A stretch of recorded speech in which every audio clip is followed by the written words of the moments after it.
Edukasyon sa Pagpapakatao 5. Pagmamahal sa kapwa. Ako po ang Teacher Lani. Isa sa mga mahalagang turo mula pa noong tayo ay mga bata ay mahalin mo ang iyong kapwa gaya ng pagmamahal mo sa iyong sarili. Sa papaanong paraan nga ba natin maipapakita ang pagmamahal sa ating kapwa? Ang mga tao ay may iba't ibang pananampalataya at paniniwala. Ngunit, iisa lamang ang katuturan ng lahat ng ito. Mahalin ang kapwa. Ang mabuting pakikipagkapwa ay isang ugaling makikita sa mga Pilipino. Ito ang kaugaliang ating nakita, naramdaman at naipamahagi mula noon hanggang ngayon.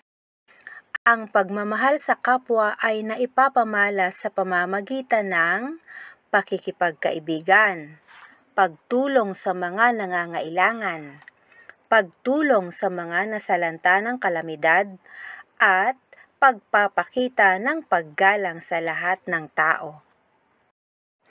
Ang ating pagmamahal sa kapwa ay refleksyon sa kung paano natin mahalin ang ating sarili. Ang makibahagi sa ating kapwa ay isang masayang karanasan na tumatatak sa ating puso at isipan. Ang ating pagpapahalaga at pakikipag-ugnayan sa kapwa ay pananagutang kailangan nating gampanan. Sa ganitong paraan natin maipapakita ang pagmamahal natin sa ating kapwa. Ano nga ba ang pagmamahal sa kapwa? Marahil ay magkakaiba-iba ang sagot na ating makukuha sapagkat sa iba-ibang paraan natin maaaring ipakita at ipadama ang pagmamahal sa ating kapwa. Ang pagmamahal sa kapwa ay ang pagpapakita ng pagkalinga, paggalang, at pagsasaalang-alang sa kanilang kapakanan. Higit pa sa pagtulong ay ang maipadama natin na sila ay mahalaga. Narinig na natin ang katagang, ibigin mo ang iyong kapwa gaya ng pag-ibig mo sa iyong sarili. Ibig sabihin, ang pinagmula ng pagmamahal sa kapwa ay pagmamahal natin sa Diyos.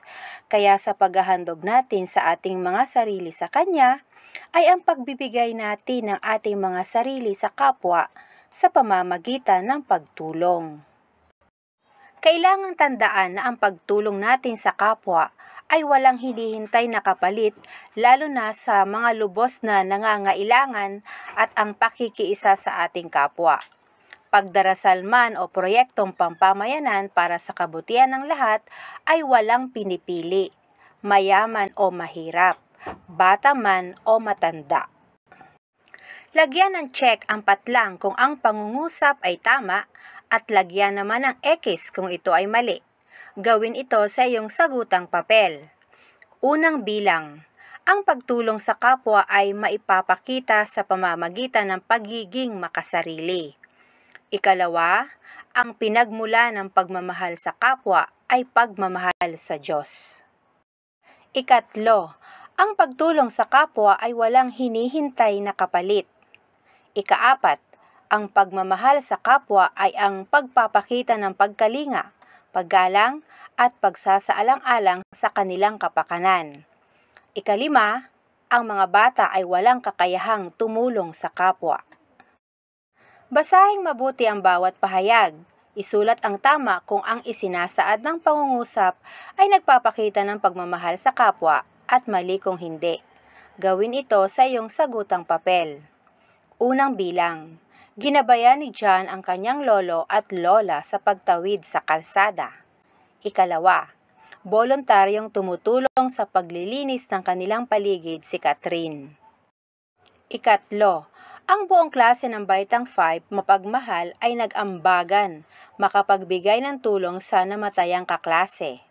Ikaapat, mas pinipili ni Christopher na maglaro ng online games buong maghapon kaysa tumulong sa paglilinis sa kanilang komunidad.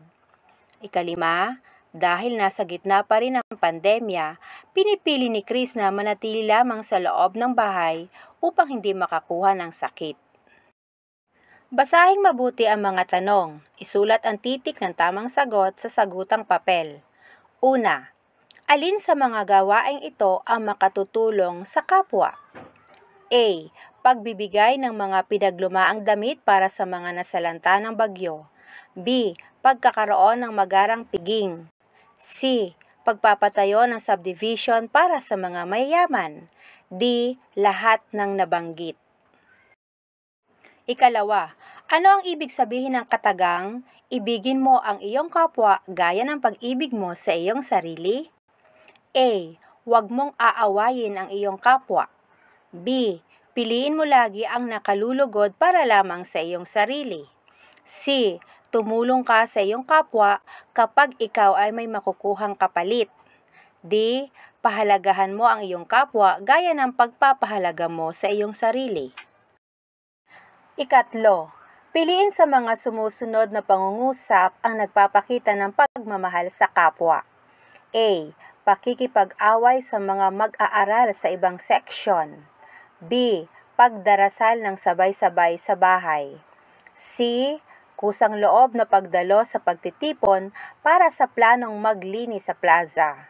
D. Pagmamasid sa mga nangyayari sa inyong barangay. Ikaapat, si Abdul ay isang Muslim. Ang kanyang kaibigan na si Edgar ay isang Kristiyano. Ngunit kahit magkaiba man sila ng paniniwala, ay patuloy pa rin silang magkaibigan. Ano ang kanilang ipinapakita? A. Pagmamahal sa Diyos. B. Pagtulong sa kapwa. C. Pakikipagkapwa. D. Pagmamahal sa sarili. Ikalima, ano ang iyong iniisip sa tuwing nakikita mo ang mga magulang mo ay tumutulong sa inyong kapwa? A. May pagmamalasakit sa kapwa ang aking pamilya. B. Masaya ang aming pamayanan. C. Nanghihinayang sa tulong na ibinigay ng magulang sa kapwa. D. Maiinis sa kapwang tinulungan ng iyong mga magulang. Gumupit ng mga larawan na nagpapakita ng pakikiisa sa pagdarasal para sa kabutihan ng lahat at pagmamahal sa kapwa. Idikit ito sa isang malinis na papel at magbigay ng maikling pagpapaliwanag.